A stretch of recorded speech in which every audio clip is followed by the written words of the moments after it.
So, the only way really to know the truth of where the money went or where the money goes is to open the books at makikita at each and every congressman kung magkano. And you will see there that hindi yan tabla, ma'am. By the way, gusto ko na uling purihin ng SMNI. Maraming salamat po sa inyo.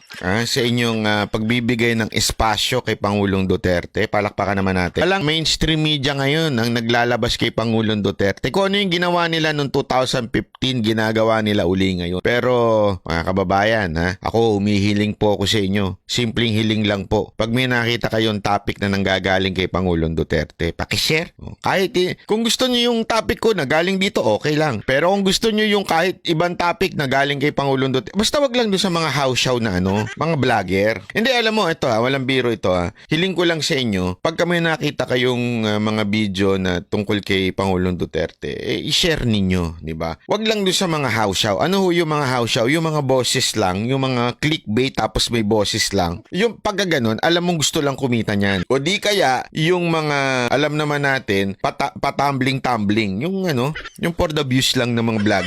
Alam nyo na kung sino yung mga yun yung patambling-tambling. Hindi naman tayo mag-revolution. We will just tell the people, do not pay your taxes until Congress makes it public. Alam mo, eto talaga seryoso na. Seryoso na si Pangulong Duterte dito. Kasi yung mga unang bitaw niya na buksan ninyo ang pag-audit ng budget ng Kamara. Medyo parang may isip mo na nire-request lang niya na buksan, di ba? This time hindi na Utos na ito sa mga tagasunod niya na huwag kayo magbayad ng tax hanggang hindi binubuksan ng Kamara ang kanilang budget. Tandaan ninyo, bakit kanyo? Although this is a legal battle, pero pag kasi hindi kayo nagbayad ng tax, mababawasan ang kita ng gobyerno. Pag nabawasan ang kita ng gobyerno, mababawasan ang pagbubulsa nito mga to. Do I encourage it? Hindi po ako si Presidente. I cannot confirm nor deny.